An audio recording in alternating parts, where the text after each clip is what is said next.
ఈరోజు ఈ కార్యక్రమానికి అనగా పర్యావరణ పరిరక్షణ కార్యక్రమానికి ఎంజేపీఎస్ సంఘం సభ్యులందరికీ కూడా నా నమస్కారాలు తెలియజేసుకుంటూ, అయితే ఈ సంఘం నుంచి ఒక మంచి కార్యక్రమం అనేది మేము చేపట్టాము.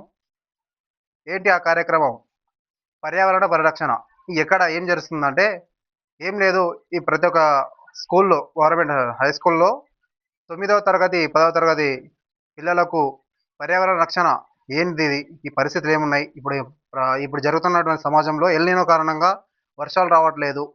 చాలా ఇబ్బందులు రైతులు ఎదుర్కొంటున్నారు. ఈ సమావేశంలో పిల్లలకు అందరికి తెలియజేయాలనే ఉద్దేశంగా ఈ కార్యక్రమానికి తెలంగాణ రాష్ట్ర స్కూల్స్ అండ్ పబ్లిక్ అందరూ కూడా పాల్గొని విజయవంతం చేయాలని కోరుకుంటూ, మనస్ఫూర్తిగా కోరుకుంటూ, ఈ అవకాశాన్ని ఇచ్చిన అందరికి కూడా నేను ధన్యవాదాలు తెలియజేస్తున్నాను.